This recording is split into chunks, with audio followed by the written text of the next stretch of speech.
Good afternoon. My name is Sam Hale, and as some of you may have guessed from my name, I'm related to George Ellery Hale, the founder of the Mount Wilson Observatory. He was my grandfather. But I think I can say, without exaggeration and without boasting, that he was one of the most visionary and influential scientists in history. Yet many people have never heard of him. Even few know something about his many accomplishments. George Ellery Hale is not a household name, and I have a confession to make which may surprise you. George Ellery Hale was not a household name in the home I grew up in either. He died 4 years before I was born, and he was rarely mentioned in my parents' home. As a boy, although I knew he was the founder of the famous Mount Wilson Observatory, the most productive one in history, which completely revolutionized our understanding of the universe. Here is the observatory, more than a mile high in the San Gabriel Mountains above Pasadena. The unfortunate fact is that my parents' relationship with my grandfather, I think, was somewhat different and maybe a bit strained. I don't know the whole story, but it is possible that my grandfather, a super achiever to say the least, could have considered my dad, who was not a scientist, to be an underachiever. We'll never know. There is nobody alive today who knew my grandfather except my oldest brother, and he doesn't remember. For a good part of my adult life, I didn't know much about George Ellery Hale, even though I lived in Pasadena and could clearly see the observatory above the city. Then a little more than 20 years ago, I was invited to join the observatory's board of trustees. I knew I was only asked because I was George Ellery's grandson. Nonetheless, I was intrigued and said yes. I became very interested in finding out who he was and how he achieved so much. Here are the drawings of his great telescopes, 2 of which are on Mount Wilson. I will tell you more about them. But how did he manage to build the biggest telescope in the world 4 times? The first one opened in 1897, and the last one was not superseded until the first Keck telescope was finished in Hawaii in 1993. For nearly a century, during the most important time in the history of astronomy, his telescopes were the biggest and the best. My grandfather grew up in a wealthy family. His father, William, had become very successful in building some of the first high-rises in Chicago and engineering elevators that made vertical cities possible. According to architect Louis Sullivan, William Hale was one of the 2 men responsible for the modern office building. This is Rookery, one of William Hale's buildings in Chicago. Still standing, it is the oldest steel high-rise in the world. My grandfather was born in 1868. As a boy, he was interested in all sorts of scientific subjects and instruments. But his father, instead of just writing a check for whatever new piece of equipment his son desired, had George made a case for it. For example, when my grandfather wanted his first 4-inch telescope at age 14, he had to write a proposal. He explained that he needed to view the 1882 transit of Venus across the face of the sun. He further explained to his father that these events were rare. The next one wouldn't occur until 2004. At an early age, George had developed a talent for persuading wealthy people to donate money for scientific purposes by practicing on his father. Shortly after receiving his first telescope, the young teenager became interested in the 2 research topics that would become the focus of his life's work.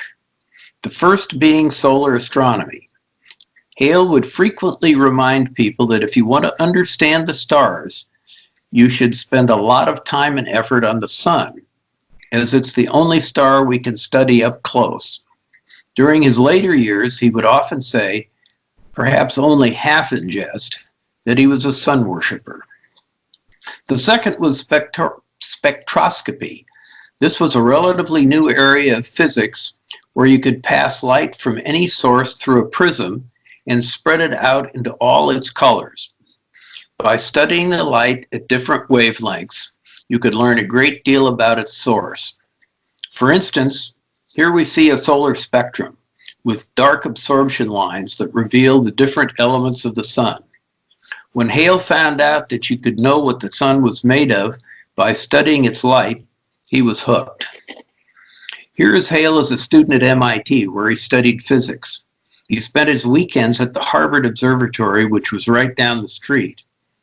There he developed a new instrument called the spectroheliograph to photograph the sun in a single wavelength, revealing surface details that had never been seen before.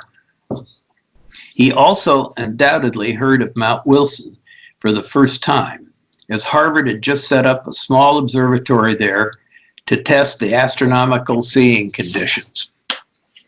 Upon graduating in 1890, he married my grandmother, Evelina Conklin. They took a honeymoon trip to the west, and one of the stops was Lick Observatory near San Jose, California, which had a 36-inch telescope, the largest in the world. My grandfather wrote to a friend saying that it was the highlight of the trip. That tells you something about his priorities. When he arrived back in Chicago, Hale's father gave his son an observatory, which was built in the empty lot next to their mansion, namely the Kenwood Observatory, after which their neighborhood was called. It housed a 12-inch telescope, which any university at the time would be happy to have. Here he worked on his ideas for a new kind of astronomy. For centuries, the primary concern of astronomers was to chart the heavens with ever greater accuracy and to improve timekeeping. But Hale and a few other pioneering astrophysicists wanted to know how stars worked. They wanted to know if they might have life cycles from birth to death, like living organisms.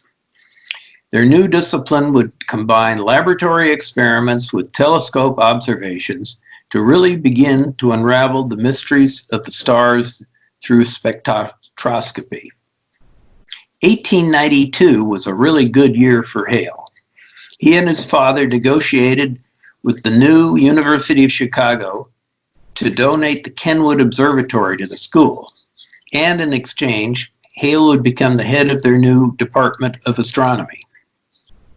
Then at a conference in Buffalo, New York, he heard that the glass for the lens of a giant 40-inch telescope was sitting in the shop of the best telescope maker in America, but with no one to buy it.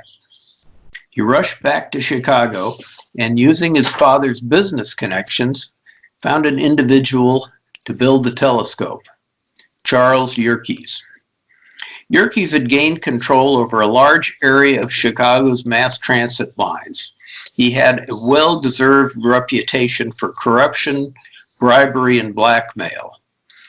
Hale convinced him that if he donated the largest telescope in the world to the University of Chicago, it would improve his public image.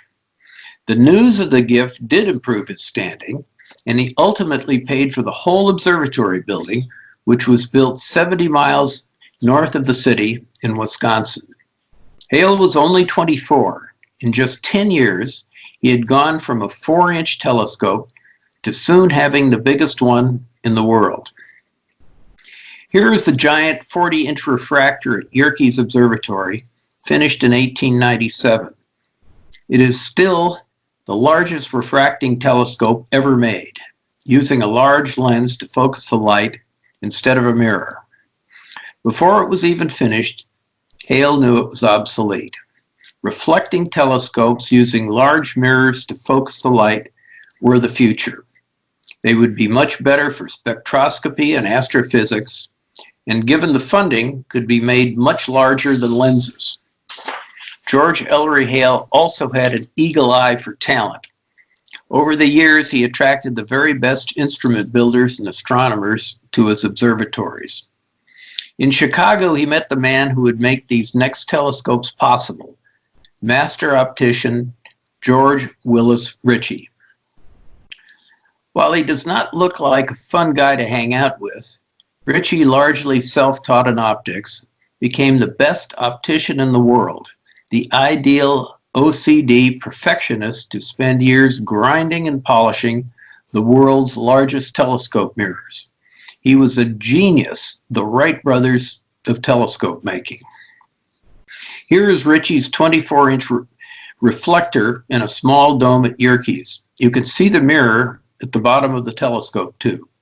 Although much smaller than the big refractor, it would produce better photographs. It was the prototype for the 2 larger reflecting telescopes he would later build at Mount Wilson. This is the last gift that William Hale made to my grandfather before he died. It is a 60-inch piece of glass from France, made by the same company that fabricated the mirror in the Hall of Mirrors at Versailles for Louis XIV. In this photo, we see it as it is today, being lifted from the mirror cell to be re-illuminized. For a number of years, this piece of glass sat unfinished in the basement at Yerkes, with no hope of funding the telescope or the observatory to go with it. But in 1902, Hale learned that steel baron Andrew Carnegie, the richest man in the world, was creating the Carnegie Institution of Washington, D.C., with an unheard of $10 million for pure scientific research. Hale started maneuvering to get some of that money. In the following year, he moved his family to Pasadena and installed the first solar telescope on Mount Wilson as part of a, quote, expedition, unquote, from Yerkes.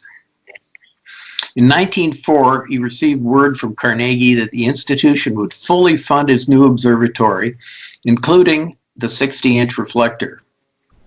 Carnegie made only one trip to Mount Wilson. He came in 1910 to see Halley's Comet through his 60-inch telescope, the biggest in the world. Here he is in front of the telescope dome with Hale on the right. Unfortunately for Carnegie, the weather did not cooperate, and he never got to look through his telescope.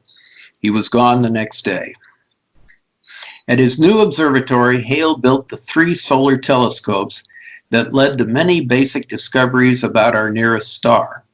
Here Hale is using the spectrograph in the 60-foot solar telescope. Within 2 weeks of its completion in 1908, he made the biggest discovery of his career: magnetism on the sun. He showed that sunspots are cool areas where high magnetism reduces the flow of heat to the surface. In the following decades, he and his colleagues would piece together the details of how magnetism shapes almost all the behavior of the sun, from flares and prominences to its 22-year sunspot cycle. This is a letter that Albert Einstein wrote to Hale in 1913. Unless you read German, it won't mean much to you, but you can see that it is illustrated. Einstein drew a small diagram of the sun with a ray of starlight being bent around the edge by the sun's gravity, which was what his theory of general relativity had predicted. Einstein was writing to Hale as the leading solar astronomer in the world to ask if it was possible to measure his deflection, or this deflection, in the absence of a solar eclipse. Hale replied that without the moon to block the intense sunlight, all stars near the edge of the sun's disk would be obscured. Einstein would have to wait for an eclipse to prove his theory, which eventually happened in 1919. For most of my life, I had no idea that Einstein had consulted my grandfather for help. During Einstein's visit to Mount Wilson years later in 1931, he made it to the top of the 150-foot solar telescope tower. He had come to the mountain during a trip to CALTECH to see where Hubble had discovered the expansion of the universe, a possibility that his mathematics had suggested back in 1916. But more about that in a minute. Here is a spot where Einstein stood, a beautiful view from the top of the 150-foot solar telescope tower, just above the marine cloud layer. Finished in 1912, this was the biggest solar telescope in the world for 50 years. Here is the 60-inch telescope on Mount Wilson, which was finished in 1908 and is still in use for education and public outreach. It was designed by Ritchey, who ground an optically perfect surface on the 1-ton glass blank provided by William Hale. This was the first well-constructed reflecting telescope. It revolutionized the way large observatory telescopes were made. It was the biggest in the world until the 100-inch telescope was finished 9 years later in 1917. Here's the very first photograph that Ritchey made with the 60-inch on Christmas Eve 1908. It is the Orion Nebula, a classic target for astrophotographers. Ritchey was interested in capturing the best possible images to show the public the beauty of celestial objects. Hale, however, was more interested in the tremendous light gathering power of the large mirror. With more light, one could rapidly get spectra of fainter stars to learn more about them. He wanted the telescope for astrophysics. While most of the work done with the 60-inch was stellar research, it is best known for the groundbreaking work done by Harlow Shapley. Soon after his arrival in 1914, he began measuring the size of our galaxy. Up until this time, no one knew how big the Milky Way really was. While he was measuring the extent of the galaxy, he made a remarkable discovery. Our solar system was not at its center, as most astronomers had assumed. Instead, he found that we are located about 2/3 of the way towards the edge, in the galactic suburbs. Although he found our true position in the galaxy, Shapley thought, like most astronomers at the time, that the Milky Way was the entire universe. That misconception would soon fall with the work of Edwin Hubble. But before I get to that, I would like to mention a few of my grandfather's other achievements. While he was busy at Mount Wilson, he found time to promote science and culture in a variety of other ways. Here he is at CALTECH around 1920, standing between chemist Arthur Noyes and physicist Robert Millikan. In 1907, Hale joined the board of Throop Polytechnic Institute in Pasadena and began transforming the trade school into what became CALTECH. He recruited Noyes and Millikan to join him. There, the three are considered the university's founders. And CALTECH led to NASA's Jet Propulsion Laboratory and spawned the aerospace industry years later in Southern California. A few of his other sidelines. He convinced Henry Huntington, builder of the Southern Pacific Railroad, to create his research library in San Marino, now known as the Huntington Library. He pushed the development of the Pasadena Civic Center. He founded the Astrophysical Journal, still a leading publication in that field.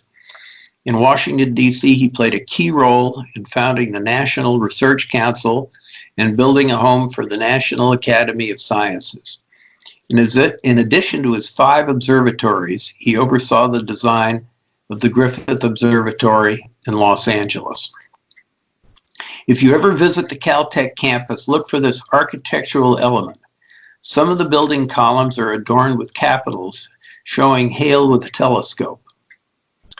This, however, is his greatest contribution, the 100-inch telescope on Mount Wilson.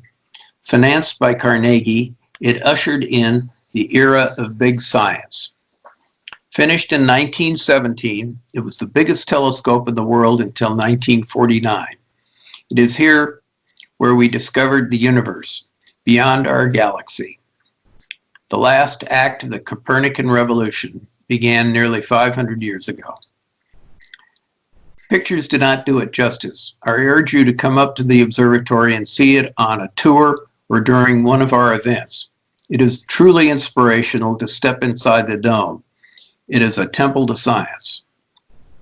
This is a beautiful shot of the telescope from above. The 4.5-ton mirror at the bottom of the telescope tube is covered to protect it. The observatory is extremely fortunate to have a team of volunteer engineers who keep the telescope in perfect working order. They have recently upgraded the controls and added features which allow the public to use the world's most famous telescope. If you look carefully, you can see Edwin Hubble, Mount Wilson's most famous astronomer, perched near the top of the telescope. He is on the Newtonian platform where he did most of his observing. Hubble was never shy about publicity.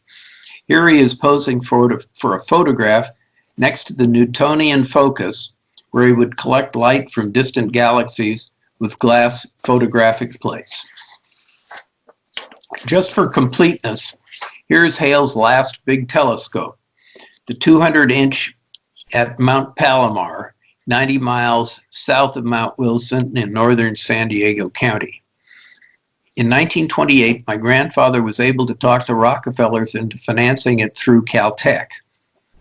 My grandfather passed away in 1938 and did not live to see the observatory finished, but he knew it would be. When it was completed in 1949, it was named in his honor. It was the largest in the world until 1993 and is still used by CALTECH for science. And just to let you know, cutting-edge science still has a home on Mount Wilson. This is a shot of the optics lab that is part of the Chara Array, which is managed by Georgia State University on the mountain. In this Beam Equalizing Lab, light collected by 6 1-meter telescopes on the observatory grounds is combined with extreme precision. This process, called interferometry, was pioneered on Mount Wilson a century ago. Chara has the highest resolution of any telescope system in the visible and infrared. It can see features on distant stars. There are many reasons to come up and visit the observatory. We are entering our 4th season of Sunday concerts in the Dome, which has become a popular venue in Southern California. On Saturday nights, our season, which runs from April to November, we have lectures from leading astronomers, followed by a chance to look through the 100-inch telescope. Both of our famous big telescopes are available to rent for group events and are used many nights of the year. Our STEM program continues to offer Los Angeles students a unique opportunity to learn about key science discoveries, where they happened, and to do hands-on research. If you have children in school or know a science teacher, let them know that Mount Wilson will love to have them visit. Here's my grandfather at a solar telescope he had installed in the National Academy of Sciences building in Washington, D.C. He was a sun worshiper till the end. At Mount Wilson, with the help of many volunteers and other supporters, we are keeping Hale's legacy alive. But we do so without any regular support from government or financial institutions. If you value science, education, and the remarkable achievements made on this mountaintop, please consider joining us. Mount Wilson Observatory continues to be a truly magical place.